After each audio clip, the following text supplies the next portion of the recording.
Beaucoup en Grande-Bretagne peuvent penser qu'ils reconnaissent ces visages. Ce sont des mugshots de Ruslan Bochirov et Alexandre Petrov, cette fois libérés non seulement par les autorités britanniques, mais par la République tchèque. Je peux dire qu'il y a des soupçons bien fondés sur l'implication des officiers des services de renseignement russes GRU, unité 29155, dans l'explosion d'un dépôt de munitions dans la région de Vrbice en 2014. Leur réponse de Prague a été sans équivoque. En tant que ministre des Affaires étrangères de la République tchèque, j'ai pris la décision d'expulser tout le personnel de l'ambassade de Russie à Prague, identifié par nos services secrets comme étant des officiers des services secrets russes, du SVR, le service russe de renseignement extérieur, et du GRU, le service de renseignement militaire russe.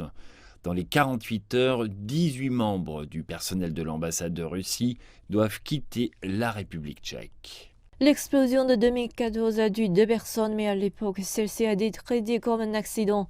Ruslan et Petrov sont accusés de faire partie d'une unité spéciale de renseignement militaire russe qui a fait sauter le dépôt. Le ministère russe des Affaires étrangères a qualifié ces allégations d'infondées et absurdes.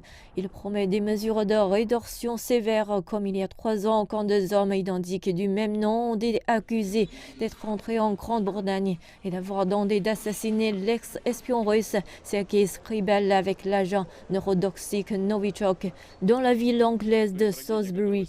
Le président russe Vladimir Poutine a toujours nié l'implication de Moscou. Les 2 personnes impliquées sont même apparues à la télévision russe, affirmant qu'il avait visité la région mais seulement en tant que touriste. Au ministère britannique des Affaires étrangères, de tels démentis tombent dans l'oreille d'un sourd. Les allégations ne s'arrêteront peut-être pas là.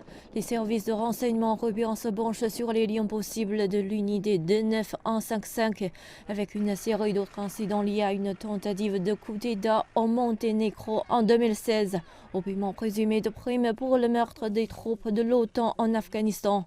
Les ministres des Affaires étrangères de l'UE discuteront du cas tchèque lors d'une réunion lundi au cours de laquelle la montée des tensions entre la Russie et l'Ukraine occupera déjà les esprits. Le journal britannique Sunday Times rapporte que le pays envoie ses navires de guerre en mer Noire. En réponse, le président français Emmanuel Macron propose désormais des sanctions contre Moscou à laquelle il s'était opposé auparavant, dont d'autres signes d'un durcissement de la position occidentale.